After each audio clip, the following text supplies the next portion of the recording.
If you open any form of social media today, I mean, geez, it was on the nightly news just a few minutes ago, you probably saw the headline that the Princess of Wales is apologizing for editing this Mother's Day photograph with the royal kiddos.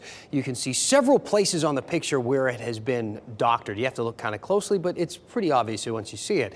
It drew specific attention because people were quite worried, honestly, about Princess Kate, and no one has really seen her publicly for months following abdominal surgery and tons of speculation about her health. She said in a statement, like many amateur photographers, I do occasionally experiment with editing. This caused the AP and other respected news organizations to pull the photo over editorial concerns. The AP saying it made the decision because, quote, it did not meet its photo standards, explaining that they don't use altered or digitally manipulated images. Now, if you're like me, the very first thing you thought when you saw this was, wait a minute, what do you mean Mother's Day photo? It's not, is it Mother's Day? Did I miss Mother's Day? Should I book a brunch, buy flowers, overnight a gift to my mom, make a card, do something? But no, thank goodness. Turns out England, they're quirky. They do it on a different day.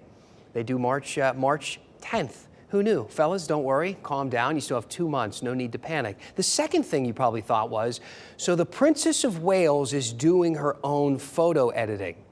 They don't have a guy for that. I mean, this is the family who pays a person to walk through the palace to wind grandfather clocks. They have someone whose entire job is swans, and Kate is doing her own Photoshop. Okay, you can believe that too.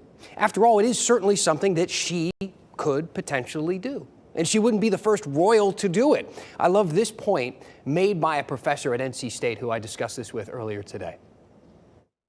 We've come full circle. You know, pre-photography, what would the royals do? They would get and they would have an artist come and do a painting. They'd paint portraits of the family. And that portrait is then presented to the public. This is the family, with multiple forms of interpretation laced in a painting.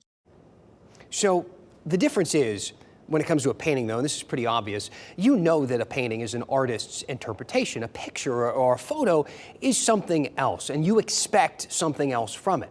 You expect a photo to capture a specific moment in time, and doctored images can betray that expectation. We're going to need some literacy in the public to understand this is not a photograph anymore. What you're looking at is we should not even have the same name for it. Just as photography replaced a portrait or a painting, it's a new name. And so with this new technology and this new form of image making, we have to acknowledge that it's something different, something new. And so we're not having conversations of authenticity or conversations of realness. We need to be able to clearly, from the public's point of view, identify and label it as the other. And then that will then create the new social norms and practices around it.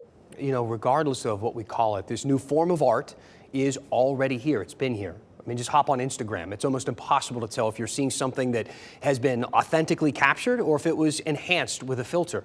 You may also say to yourself, who cares about any of this? I mean, who cares if Princess Kate's Mother's Day photo is jazzed up? And you would have a point. You would. But this is about more than the accuracy detailing a Sunday outing with the favorite royal on the list. It's about manipulation.